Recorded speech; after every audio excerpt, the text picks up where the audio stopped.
What happened to LEGO Star Wars? In just a few years, they went from releasing amazing sets like these to releasing crappy sets like these that no actual LEGO fan likes. So what happened? And more importantly, why?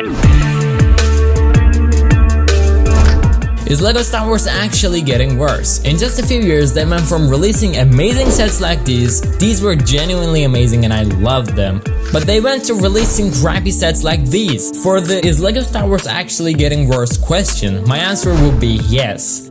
But why? Why are they intentionally or not releasing worse sets over the years? Well, there are a few reasons.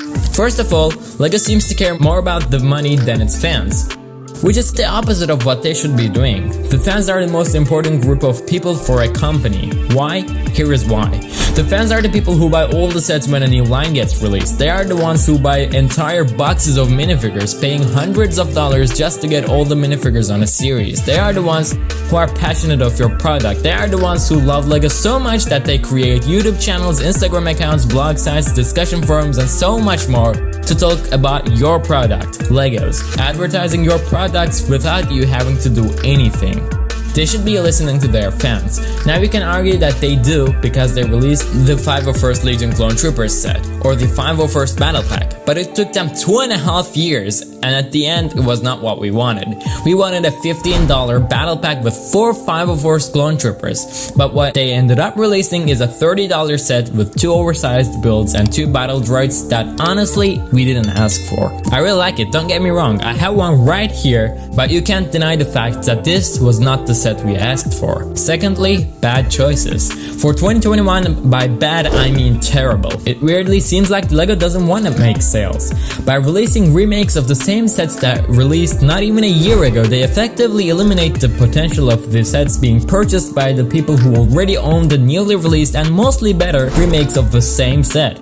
Because this year, LEGO is focusing on making budget options to the better and bigger sets that they already made. Not only remakes, but the new sets they release are not particularly great. In fact, they are far worse than the ones they used to make around 10 years ago. In the past, they were making all amazing sets, lots of Clone Wars, but now it seems like they can only release sets from the original or the sequel trilogy. I do not know if this has anything to do with LEGO's relationship with Disney. If you do, let me know in the comments below. Nothing makes this clearer than the fact that there are 9 sets released after 2015 on the list of top 10 worst LEGO Star Wars sets ever made. Number 10 being the original MTT released back in 2000. This is the only set prior to 2015 and in my opinion it's not that bad considering for less than 50 bucks you were getting 460 pieces and 7 minifigures. Even the creator of the list says the general shape and design is actually pretty good for the time. 9th place was the Star Scavenger from LEGO's own The Freemaker Adventures, which I did not really like. The 8th place was the Naboo Starfighter released in 2015. 7th place was the inaccurate Kylo Ren's shuttle, which was gray instead of black. The 6th place was the Battle on Takadona set, which I actually liked. The 5th place was the tiny General Grievous Combat Speeder for the $30 price point. The 4th was the wildly expensive General Grievous Starfighter. 3rd was the Resistance Transport Pod. 2nd was the extremely inaccurate UCS Assault on Hoth. And the 1st was the set that most people considered to be the worst LEGO Star Wars ever made, the Headless First Order AT-ST. From this list you can see that there are no Clone Wars sets. Why am I bringing this up, you might ask? Because if you ask LEGO Star Wars fans, you will see that most of them will say that they want more Clone Wars sets. For some reason LEGO is holding back on Clone Wars sets. It almost seems like they don't care about the fans at all. Also, if you're enjoying this video and aren't subscribed, a sub would be greatly appreciated. Thanks.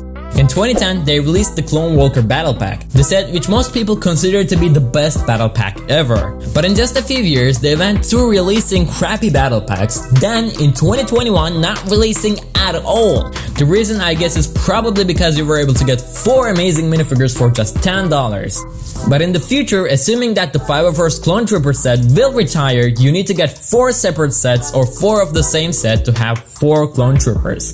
Fans want Clone Troopers, which let's be honest is why 90% of the people want Clone Wars sets. Most people don't care about the builds. I don't have a better guess, but if you do, definitely let me know in the comments below. Also, did you know we have merch? We have this merch, we have this merch, and we have this all new 501st merch. Link in the description. Finally, in 2000s, $20 got you a set with much more pieces than what you get today. Now, I don't fully agree with this statement, as the piece count is not the most important thing on a set. Take UCS Star Destroyer as an example. It's $700, but it only has 4,000 pieces. That's well above the 10 cents per piece that most That's well above the 10 cents per piece that most people consider to be the normal. But it has tons of massive pieces. The end model, in my opinion, is spectacular and is well worth $700. But there is a more important side to this price comparison. Nowadays, there aren't any good sets which you can get under $20, and the prices keep increasing. Back then, there were sets as low as $5, and they were good ones at that, with usually interesting and cool minifigures. If you factor in inflation and taxes, the gap gets smaller, yes, but there is no denying that you were able to get a better deal in the past. With that being said, I don't think they're getting worse in every metric. For example, designs, stickers, prints, parts, and mostly everything else, then the set choices are getting better.